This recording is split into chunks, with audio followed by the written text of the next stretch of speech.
खुशकिस्मत हैं कि हम उस गुलाम नबी आज़ाद साहब का नाम लेवा हैं। हम उसके चाहने वाले हैं जिसको पूरी दुनिया चाहती, पूरा मुल्क चाहता, पूरी रियासत चाहती है। तो फिर आज हम अगर इस्तीफा पेश कर रहे हैं, हम किसी पे एहसान नहीं लगा रहे हैं। ये वो गुलाम नबी आज़ाद साहब है कि जिसने रियासत जम्मू कश्मीर के लोगों के बसाने की बात की, बेरोजगारी खत्म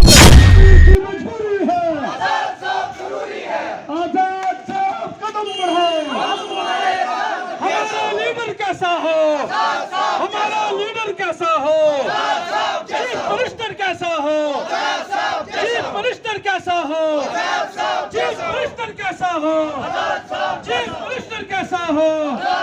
रियासत की मजबूरी है, रियासत की मजबूरी है। हमारा लीडर कैसा हो, हमारा लीडर कैसा हो, चीफ मिनिस्टर कैसा हो। बिस्मिल्लाहिर्रहमानिर्रहीम। अस्सलामु अलैकुम नाजरीन, मैं हूँ राजा शकील, आप देख रहे हैं कश्मीर क्राउन। नाजरीन, इस वक्त मैं मौजूद हूँ ज़िला डोडा की तहसील कहरा के अंदर, और जिस जगह मैं खड़ा हूँ ये तहसील कहरा का हेडक्वार्टर है। जी हाँ नाजरीन, आपने कल सुना होगा जम्मू कश्मीर के साथ साथ पूरे हिंदुस्तान में कांग्रेस पार्टी को एक बहुत बड़ा झटका लगा है। जी हाँ नाज़रीन, आपको बताता चलूँ कि जिसको कांग्रेस की बैकबोन माना जाता था, जिसको कांग्रेस की रीढ़ की हड्डी माना जाता था, वो आज़ाद साहब कांग्रेस से इस्तीफ़ा दे चुके हैं। और उसके साथ साथ जितने भी जम्मू कश्मीर के सीनियर रहनुमा थे, सीनियर लीडर थे, मैक्सिमम वो भी आज़ाद साहब के साथ साथ इस्तीफ़ा पेश कर रहे हैं। और इस वक्त मैं मौजूद हूँ, जिस तरह मैंने आपको बताया कि तहसील कहरा के अंदर, और आपने देखा होगा जम्मू कश्मीर के अंदर, जम्मू कश्मीर के हर अज़ला के अंदर जिस तरह से कांग्रेस के लीडर, कांग्रेस के जो सोशल एक्टिविस्ट थे, जो प्याराइज थे, कांग्रेस के साथ वाबस्ता थे, वो सब के सब कांग्रेस पार्टी से बुनियादी रुकनियत से अपनी पोजीशन से इस्तीफ़ा पेश कर रहे हैं। जी हाँ, मेरे साथ आप देख रहे हैं ब्लॉक कहरा की बीडीसी चेयरपर्सन, इन्होंने भी इस्तीफ़ा पेश किया है। और इनके साथ साथ जितने भी ब्लॉक कहरा के प्याराइज हैं, कांग्रेस नुमाइंदे थे, उन्होंने भी इस्तीफ़ा पेश किया। और आज आज़ाद साहब की सपोर्ट में कहरा में आकर इन्होंने उनकी तरफ सपोर्ट की है।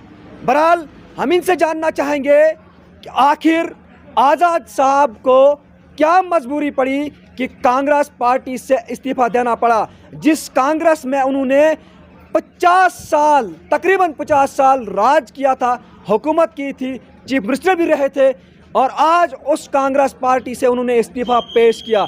बहरहाल इस मौजू पर मेरे साथ बात करने के लिए बीडीसी चेयरपर्सन कहरा है, इनसे हम जानना चाहेंगे आखिर इन तक क्या इतलात मिली है जो आज़ाद साहब ने पार्टी से इस्तीफ़ा दे दिया है। मैम, सबसे पहले खैर मकदम है आपका। Thank you so much. आपसे जानना चाहता हूं कि आज़ाद साहब का इस्तीफ़ा पेश हो चुका है, इस्तीफ़ा दे चुके हैं, और उनके साथ साथ बहुत सारे लीडर जो सीनियर रहनुमा हैं वो भी इस्तीफ़ा दे चुके हैं। आखिर आप तक क्या इतला मिली है कि आज़ाद साहब को इस्तीफ़ा क्यों देना पड़ा? देखो, कल से पूरी रियासत जम्मू कश्मीर में एक दुखद खबर सामने आई है कि आज़ाद साहब ने कांग्रेस पार्टी से इस्तीफ़ा दिया है। तो हमें किस वजूहत पे आज़ाद साहब ने इस्तीफ़ा दिया है, हमें उस वजूहत तक नहीं जाना है। हम जिस वजूहत से आज़ाद साहब ने इस्तीफ़ा दिया है, क्योंकि आज से पहले भी हम आज़ाद साहब के साथ थे, हम कांग्रेस पार्टी को इसलिए मानते थे अपना क्योंकि हम आज़ाद साहब के साथ थे। इसके आगे की लेवल को, ना पीछे की लेवल को हम जानते थे। हम आज़ाद साहब के साथ हैं और आने वाले समय में भी हम आज़ाद साहब के साथ हैं, और आज की स्टेज में भी हम आज़ाद साहब के साथ हैं। बिल्कुल। तो नाज़रीन, जिस तरह से बीडीसी चेयरपर्सन का कहना है कि हमें आज़ाद साहब के इस्तीफ़े से मतलब नहीं है, आज़ाद साहब ने इस्तीफ़ा किस बुनियाद से दिया है हमें उससे कोई भी मतलब नहीं है। बस हम आज़ाद साहब के साथ थे, जब कांग्रेस में थे आज़ाद साहब के साथ थे, और अब जब आज़ाद साहब रियासत में आ चुके हैं, रियासत में आएंगे, हम आज़ाद साहब के साथ हमेशा होंगे। जी हाँ नाज़रीन, यहाँ भी हमारे साथ और भी शख्स हैं, इनसे भी बात करना चाहेंगे। और हमारे साथ इस वक्त जो बात करने जा रहे हैं, जिनसे हम बात करने जा रहे हैं, ये फारूक अहमद शिकारी हैं, जो कांग्रेस ब्लॉक सदर कहरा थे और बीच में गड़बड़ भी हुई इनके साथ। जो हमने ही न्यूज़ की थी, हमने ही कहा था कि ये भारतीय जनता पार्टी के साथ मिलने जा रहे थे। आखिर इनको भी कोई इख्तलाफ था पार्टी के अंदर, जो पार्टी के साथ ये जो है भारतीय जनता पार्टी को ज्वाइन करने जा रहे थे, वो खबर भी हमने चलाई थी। लेकिन इस वक्त ये जो नारा दे रहे हैं, आज़ाद साहब का नारा दे रहे हैं, और इनसे जानना चाहेंगे हम सबसे पहले कि आज़ाद साहब के इस्तीफे को लेके आप क्या कहना चाहेंगे? आपका सबसे पहले मैं आपका शुक्रिया अदा करता हूं, और उसके बाद जो है आज में आपने जो सवाल किया, मुझे लगता है इस वक्त आपको ये सवाल नहीं पूछना था, लेकिन मैं ये सवाल को जोड़ के जवाब दूंगा।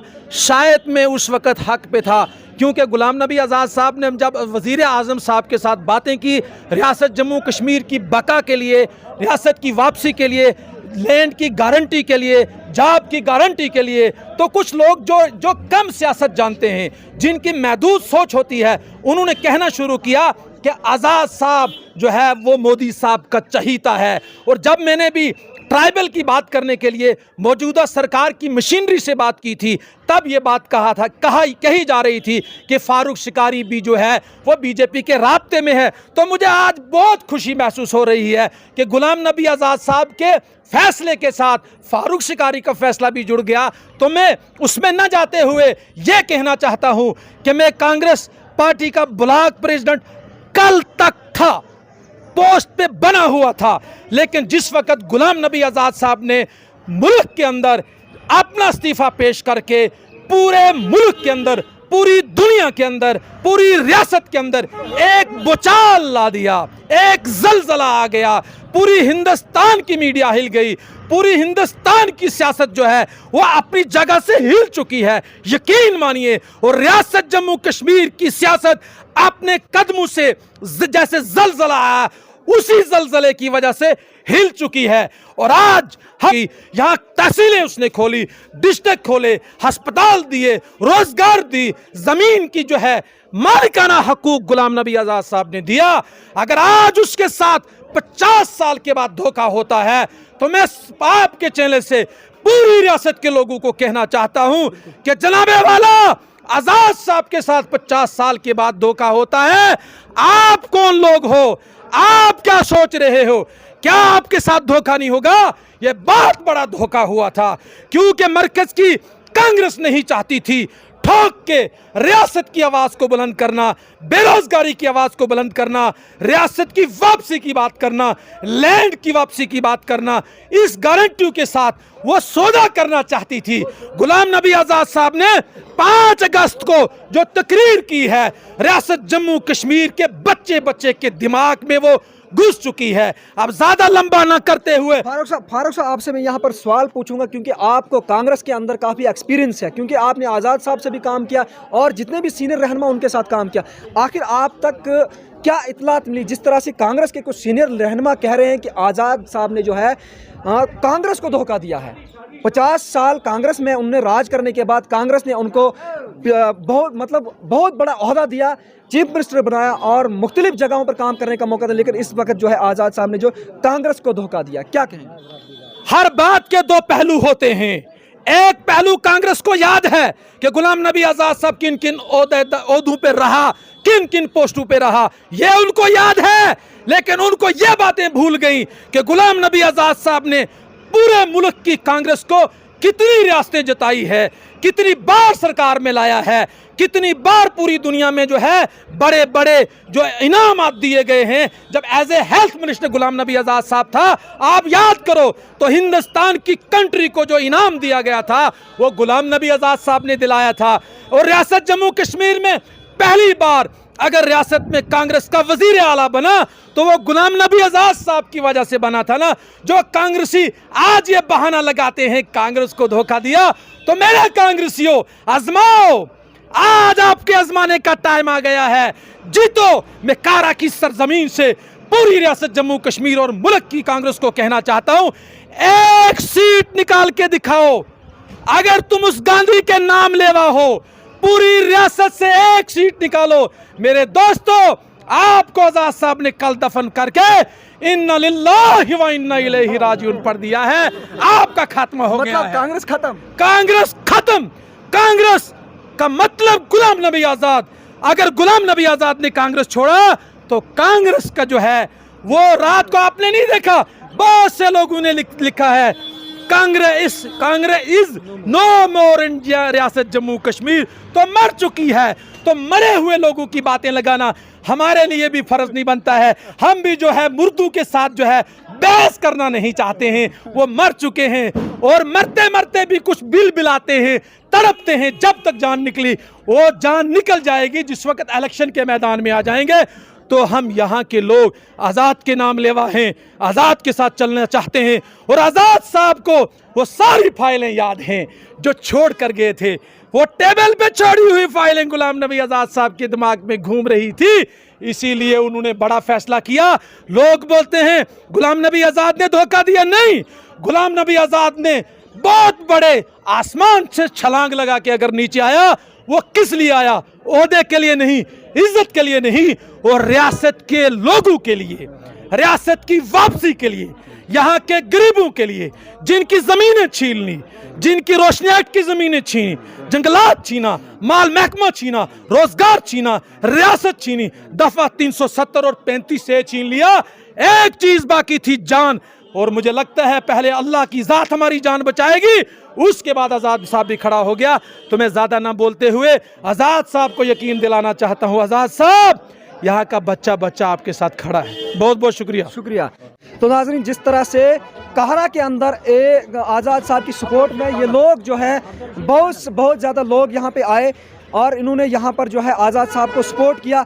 बहरहाल अब आज़ाद साहब ने इस्तीफ़ा क्यों दिया, आज़ाद साहब ने इस्तीफ़ा देने का क्या मुद्दा मकसद है, जो उनके लेटर में हमने पढ़ा, उनका यही कहना कि राहुल गांधी जो है जो कांग्रेस की हायर कमांड है वो उनको बाईपास करते थे। बहरहाल आने वाले वक्त में हम आज़ाद साहब से भी बात करने की कोशिश करेंगे और उनके साथ साथ जो भी उनके सीनियर रहनुमाओं ने इस्तीफ़ा दिया है उनसे भी बात करेंगे। तब तक के लिए हमारे साथ बने रहे, हमें दीजिए इजाज़त। खुदा हाफिज़।